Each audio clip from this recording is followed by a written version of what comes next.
farms represent 40% of the surface of EU, and an important part of the biodiversity of Europe lives in agricultural estates, especially in the semi-natural habitats, such as ponds, field margins, hedgerows or grasslands. But apart from being important for biodiversity conservation, are these spaces useful for farming? Let's interview a few farmers.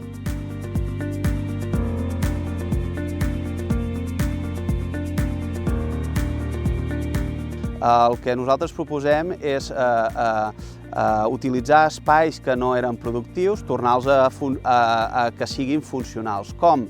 Per exemple, plantant plantes arbustives que ens dotin de flor per beneficiar els enemics naturals, la fauna auxiliar, com també poden ser els pol·linitzadors salvatges o les abelles melíferes, perquè aquestes zones improductives que històricament no eren funcionals, dotar-los de funcionalitat i crear un sistema molt més complex, on es pugui equilibrar aquesta part més productiva amb aquesta part més funcional i més natural.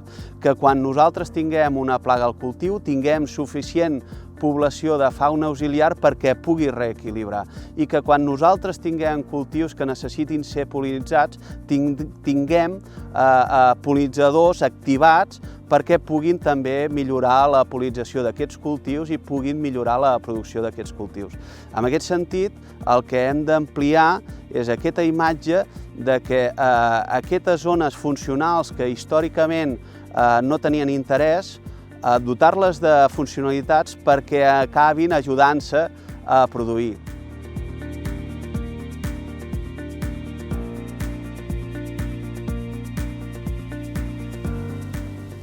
Sì, io coltivo all'incirca una decina di ettari, di cui una parte sono di proprietà, l'altra parte è in affitto e in questi 10 ettari che coltivo faccio quello che era una volta il potere contadino, quindi non ho una specializzazione. Faccio un po' di cereali, un po' di seminativo, appunto faccio un po' di foraggio per gli animali che tengo un piccolo allevamento con una decina di pecore, 2 mucche, maiali, polli e anatre e poi faccio ortaggi e frutta.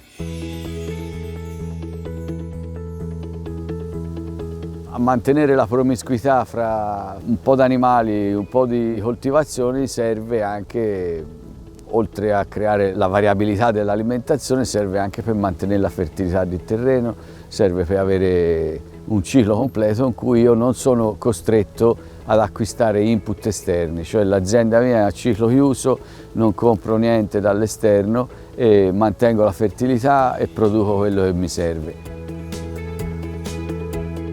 Quando andiamo a progettare delle aziende orticole è fondamentale la gestione di tutto il verde, che è il verde non coltivato. È importante vedere e capire se ci sono dei venti dominanti in quella determinata area e magari posizionare su quella direzione degli alberi d'alto fusto che riescano a fermare questi venti. Soprattutto questa operazione è importante con i venti caldi dell'estate che andranno a disidratare il nostro terreno e andranno a bruciare tutta la sostanza organica.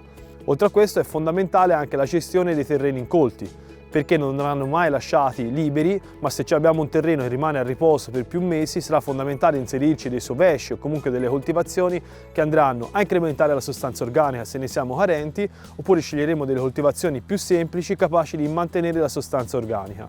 Queste sono tutte le buone pratiche che servono ad avere terreni eccellenti, senza nessun problema di microbiologico, senza nessun problema di insetti dannosi, e renderanno facilissime le nostre coltivazioni, riducendo al massimo gli input esterni.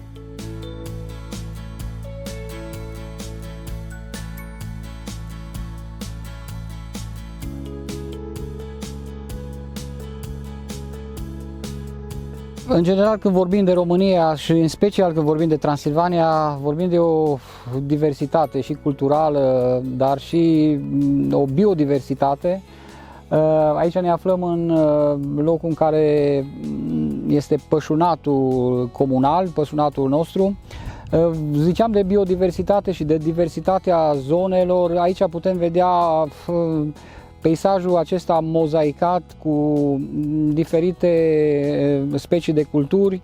Aici încă, știu eu, țăranii încă mai păstrează, fermierii încă mai păstrează habitate naturale. Noi foarte mult ne dorim ca aceste habitate să fie menținute. Un lucru care ne preocupă foarte mult, tot ce înseamnă pomi care trăiesc în mod solitar pe parcele, dar și păduri sau, știu eu, spații de tufăriș, unde sigur se pot refugia diferite specii de păsări.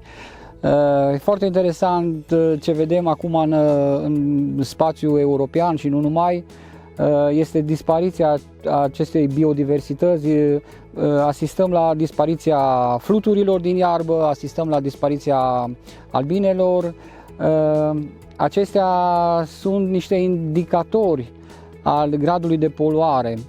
Dacă s-ar face niște filmări în perioada de vară, să vedem biodiversitatea și diversitatea faunei care există aici, un lucru încurajator, este un indicator al nostru că încă acest lucru este menținut și ne străduim prin toate mijloacele, prin tot ce facem la nivel de fermă, dar și la nivel de, știu eu, de conștientizare a autorităților de importanța menținerii acestor echilibre. Dacă vor dispărea aceste echilibre, aceste ecosisteme locale, sigur că nu vom mai avea de suferit doar noi, ci eu zic că va fi